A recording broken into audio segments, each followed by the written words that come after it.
Hi! So it's tourist day 1. So today we are in Oklahoma, just hanging out. Pleasantly, we are at a McDonald's. There she is with the golden gates. We got some fries down there that we're about to devour. And we are on our way to go see the statue that marks the landmark of the first Girl Scout cookie sale in America. We tried to go mine some gems at a quartz crystal mine in Mount Ida, Arkansas, but it was closed on Mondays, and we got out there and we were very sad. So then instead we went to the Dollar General and ate Lunchables. And did you know that Lunchables are a lot smaller when you're an adult? Mm-hmm. It's kind of sad. So small. Anyways, we are on our way to the museum to go see the statue of the first Girl Scout cookie sale. We will get back to you later. We got all dressed up and showered. Like, I'm talking like hoop earrings, I'm makeup. wearing a full face. Natalie spent like 20 minutes doing her makeup. That's a short time. It is a short time. To do a full face. It really is. Yeah, so we're enjoying being tourists today and eating McDonald's and picnicking with our Lunchables, and it's been a great time so far. We're also learning things about the different mountain ranges that we're going to. Oh my god, what mountain range are we in? The Ouachita. The Ouachita Mountains. In Arkansas, they were beautiful. The Arkansas forests actually looked a lot like the Virginia forests. And everyone who we met throughout the South was like, oh, Arkansas is so beautiful. And when we were there, we were like, this feels like home. So Virginia, you're woo! beautiful. Woo! Oklahoma, the trees are getting a lot shorter here. We've seen a lot more cows, horses, flatter earth. But then again, the part of Arkansas that we stayed in was really flat. True. And filled with lakes. So, all right, we'll keep you updated, and I will get some footage of that Girl Scout cookie statue. Yes. So I'm making Natalie film this while I drive. Out here you see some lovely plains, some flatness. You can't see the other side, but it's the same, except there's a Love's gas station. And in Alabama, we were driving. I always yawn when I record, and I just try to edit it out, but here we go. We were driving, and they had these big things with like arms and wheels, and like they sprayed water and rolled around, and they were for farming and for watering the crops. And Natalie goes, oh, for irrigation. And I was like, that's not what irrigation is. I was mercilessly mocked. There was not merciless mocking. There was humor involved. And lots of sarcasm and lots of teasing. I was like, that's not what irrigation is. I was made fun of endlessly for days. No. So then I continued this on, and Natalie was like, okay, it's not irrigation. I'm pretty sure it is. So then I was like, all right, let's Google irrigation. I just want you to know that Natalie was right, and I'm putting this on the video so that I can live this down, and that despite all of my teasing about her lack of knowledge about irrigation, Natalie is actually quite informed on her farming skills. So good job, points to Natalie.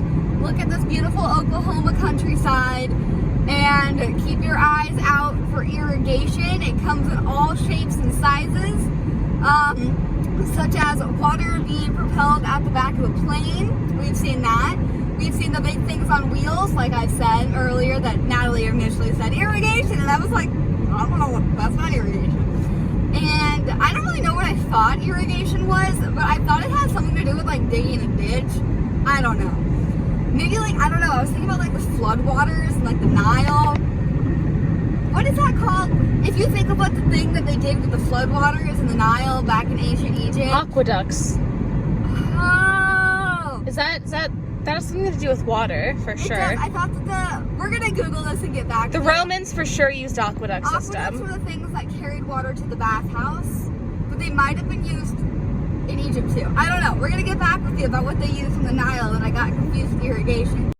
Okay, a brief interruption here from Kieran, just to give everybody a little geographical and history remembrance lesson, because the Virginia public school system tried to teach us this when we were little, and then we promptly forgot it because we learned it for the test, then forgot it. Okay.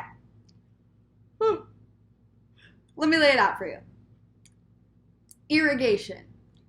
is the process of using machinery or anything really to water crops and spread water throughout the crops. At the Nile, they used irrigation to mitigate, which are the two words I got confused in my head. Why? I don't know why, because they mean entirely different things. Mitigate means to make things less severe. Irrigation is using water to power water and crops. You know what I mean? I'm sorry, I'm tired. And so in ancient Egypt, they dug huge drenches during the flood season to use as irrigation in the plains. That also mitigated their problem. Aqueducts have nothing to do with that. Aqueducts are in ancient Rome. Aqueducts are the big things that you see that have like the arches and it like carries the water in it. And I took Latin for 4 years, and I really should have been able to come up with a strong debate there. But after my irrigation embarrassment, I didn't. So that was what they did, and the ancient Romans were all about, like, they made their aqueducts. That was like one of their like big things. Ancient Romans did so much. I can tell you all the different types of columns. I can give you all the Roman myths, but aqueducts. All right, so that is your fun fact history lesson for today. We've also seen it in like big tubes with like holes on it that were like sprayed out for like corn to get watered. There's been some cool stuff out here in the world of irrigation. Thank you, Natalie Dyke, for educating me and the public on the internet. And I am mistaken and apologize for my teasing and your woes. My pinky got in at the end. That's okay. Dun dun dun! And 5 hours of driving later, we have arrived at stop number 1. The statue of the first Girl Scout cookie sale. Like, look how cute she is. Look at that little face. The first Girl Scout cookie sale. Trip $6.50. We are also at the Midland Valley Museum, which is closed right now, but there's some other cool things around it, so we're gonna check those out too. But roadside attraction number 1 complete. Also, she's looking pretty good. A bird pooped on her head, but other than that, she's very well taken care of, which makes me happy. Also, this just keeps getting cuter. Okay, so we've got her, right? And we've got the Samoas down here. As Natalie said, proof it's a classic. And all of her little patches and her troop number. Classic girl stuff going on right here. Another edit here with a blanket that Natalie went and got me from downstairs because it was really cold. You are pretty great. You're very correct on that. I meant Girl Scout stuff. I really don't know why I can't talk sometimes. It'd be like that. It do be like that. I really should like plan out what I'm gonna say before I say it. If I ever have to do like big things in person, I promise that I plan out at least something that I'm gonna say, and I actually do take care of my word use. But apparently not in these videos. So girl stuff it is.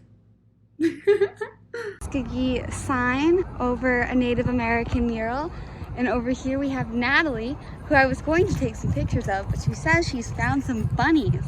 At first I thought she said monies, but bunnies makes much more sense. My goodness.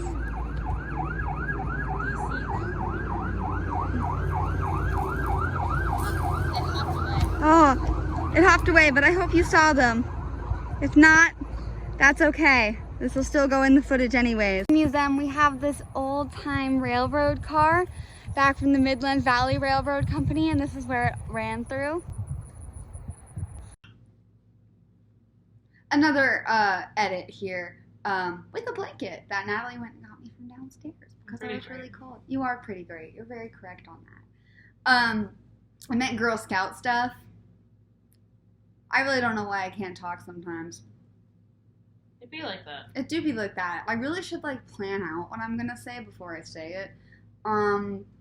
If I ever have to do like big things in person, I promise that I plan out at least something that I'm gonna say, and I actually do take care of my word use. But apparently not in these videos. So girl stuff it is.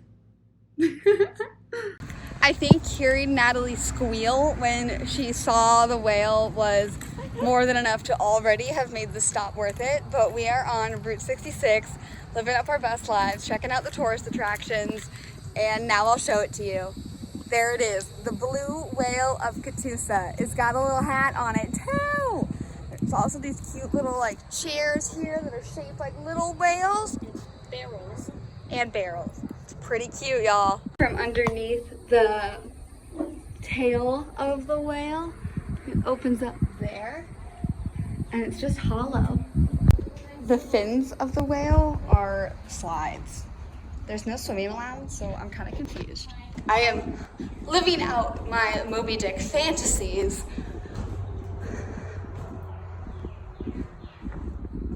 There's lots of graffiti on the floor, but that's a-okay. Look out through all the little eyes.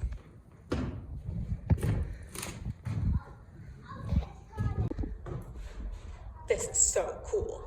We also stumbled upon a fairy circle. Fairy circle. Fairy circle. Are you kidding me?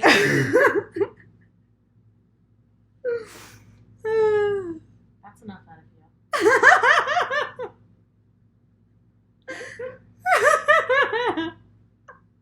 Would like to clarify that I am not abusive, merely funny and sarcastic. Are you kidding me? Again? That's enough from you. Alright, to clarify, before I started filming, right when I clicked to film, I thought I'd finally include this. Before I click film, I like just click and then I always yawn. Like, I like click and I'll be like 3, 2, 1, and I'll be like so Natalie's over it because it has happened now for Every 3 time. weeks. Every time. So I thought I'd just put in there and let you know that I've probably cut out at least 100 yawns from this. Mm-hmm. So that's why I've kind of given up on, oh Jesus, cutting out the yawns in the middle. Because, oh my God, I'm talking about yawning. It's making me yawn and yawns make me cry. So I'm about to cry. Woo! All right, so I thought I'd put that in there. Also, this is a side note. This is what I meant to be talking about. I'm aware that, sorry, this blanket is just so cozy. I'm aware that the end of my little clips are cutting off like the last syllable or the last word of whatever I'm saying. That's gotta be super annoying for everyone viewing this. I didn't know that till right now because I've been filming a lot like with my phone. And there we go. And apparently I've been like clicking like too fast. Like at the end of it, I'm like, okay, I'm done. And I'm gonna work on that. Sadly, the next video that you're gonna see has been already filmed. So it's still gonna have that problem. But the video after that, things will be fixed. Oh, I love fixing things. Except my yawning. I've really tried. I don't know what it is. I'm so... Okay, and that is the end of my filming for Tourism Day 1. It was so exciting, and I had so much fun, and life is awesome. I'm currently sitting here at the end of, ooh, like a hood, the end of day 2 in a hotel in New Mexico, because why not travel from Oklahoma to New Mexico in one day? Let me restart this. My legs are sweating.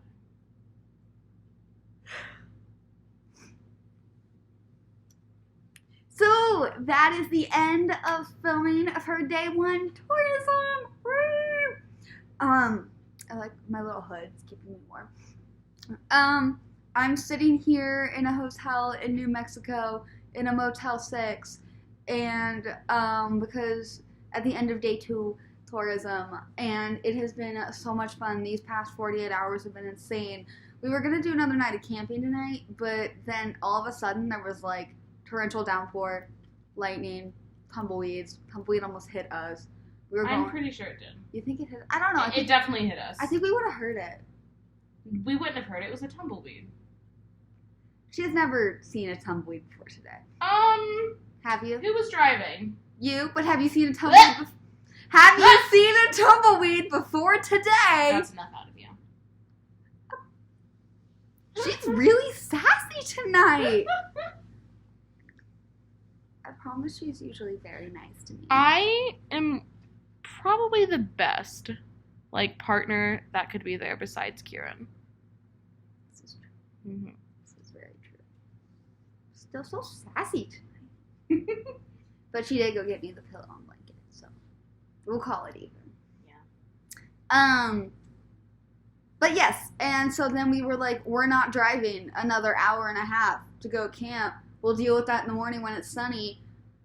It's still going to be rainy. And I looked at the weather where it's camping, and it was exactly the same. And I was like, I'm not going to pitch a tent where I'm going to be wet, and you're going to be wet, and the tent's going to be wet, and I'm going to be wet and cold all night. And Natalie was like, also, it's scary. And I'm like, it is really scary. Also, we're listening to this podcast that Natalie has on, and I'm enjoying, called The Black Tapes. And it's about, like, supernatural stuff. And it's pretty freaky. And not, like, supernatural in the good way. Like, you know, like, good old, like, pagan Wiccan life where it's, like, loving the earth. Like, you know, like, that's, like, the good stuff. No, this is, like, we're going to show you an exorcism via podcast. We're going to talk about this guy who may or may not have murdered his wife. We're going to talk about this kid and how there's this creepy figure standing over him in all of the pictures of him. And well, I'm like sure that like 98% of it is fiction. You don't know that. I don't know that. Because that's what I have to tell myself so I can sleep tonight. Oh, yeah. Then yes. Also, I'm kind of scared that we listen to the sound on the podcast. I tried to skip over it, but I think they played it at a different point too, called the unsound. And apparently, if you hear it, you're gonna die in a year. And I got a lot left to do in the next year. Like, I will have just finished undergrad. I will be headed to something, probably grad school, who knows. But I think I skipped over it. We'll see.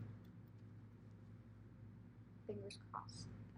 Natalie and I live through the next 365 days.